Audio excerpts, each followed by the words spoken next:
छोटी छोटी बेटियों की चोटियां चली गई, माँ की कमाई गई, भाई की पढ़ाई, और अब आपके लिए आदमी बनाया साहब, मेरे घर की तो रोटियां छूट गई, मेरे घर की तो रोटियां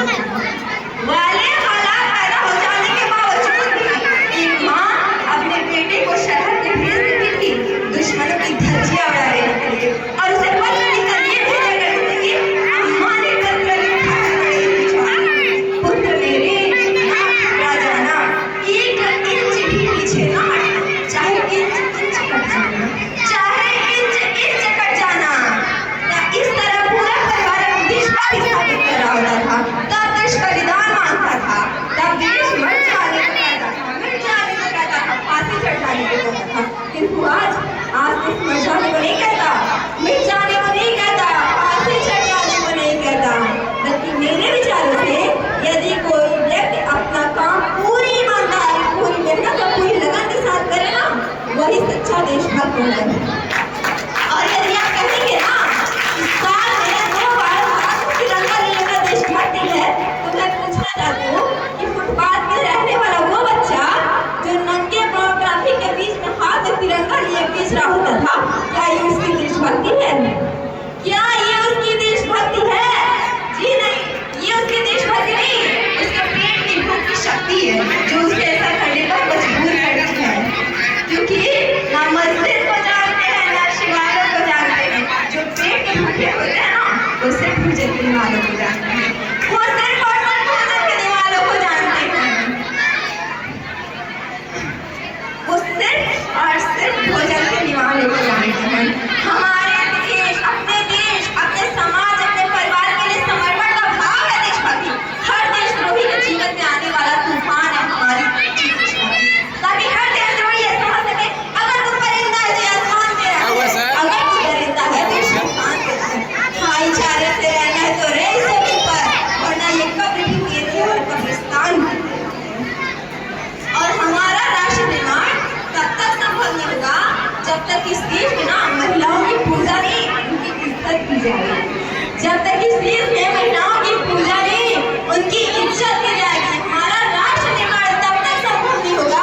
जब तक स्वच्छ अभियान में केवल सरकार नहीं, सड़क पे चलने वाला हर एक नागरिक हाथ बढ़ाएगा, स्वच्छ भारत को, स्वस्थ भारत को दिल से अपनाएगा। और अगर हमारा राष्ट्र निर्माण तब तक संभव नहीं होगा जब तक इस देश में मजदूर को मजदूर समझिए, मजबूर नहीं, गरीब को काम दीजिए, दान नहीं, और यदि दान देने की इच्छुक है ना तो जीते जी तक दान दीजिए, मरने के बाद हम दान देकर तो मरते हुए को जीवन दान दीजिए। यही हमारी सच्ची देशभक्ति और सच्चा राष्ट्र निर्माण है। हमारी संस्कृति, हमारी सभ्यता के सामने दुनिया ने सिर झुकाया है, तो क्यों आस्था के नाम पर अंधविश्वास फैलाया है, क्यों आस्था के नाम पर अंधविश्वास फैलाया है। और मैं सल्यूट करना चाहूंगी मेरे देश के हर एक उस जवान को जो अपना काम पूरी ईमानदारी, पूरी मेहनत, पूरी लगन, दिन रात शहर में खड़े रहकर हमारी सुरक्षा कर रहा है। इस देश की पुलिस को, प्रशासन को, हर एक उस व्यक्ति को जो अपना काम पूरी मेहनत, पूरी लगन और पूरी ईमानदारी से कर रहा है। और हमारा राष्ट्र निर्माण तब तक संभव होगा जब तक हर एक व्यक्ति कोशिश नहीं करेगा, जब तक मैं, हम सब मिलकर कोशिश नहीं करेंगे ना, तब तक हमारा राष्ट्र निर्माण संभव नहीं होगा, क्योंकि हमारे देश की जिम्मेदारी नहीं है हमें आगे ले जाने की, बल्कि हमारी जिम्मेदारी है अपने देश को आगे ले जाने की। हौसला सबके दिलों में बुलंद, तो एक दिन सारा जहां जय हिंद कहेगा। और अंत में इस मंच से जाते जाते मैं अपने देश के हर उन जवान को सल्यूट करना चाहूंगी, और उनके आदर में मैं छोटी सी कविता भी कहना चाहूंगी। काया में देशभक्ति का प्रवाह बढ़ेगा,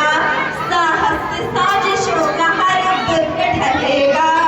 काया में देशभक्ति का प्रवाह बढ़ेगा, साहस से साजिशों का हर दुर्ग ढहेगा, जब तक है सरहदों पे खड़ा ये कभी जवान, ऐ हिंद तू आजाद है, आजाद रहेगा, ऐ हिंद तू आजाद है, आजाद रहेगा। अगर माटी के पुतले दी हमें ईमान जिंदा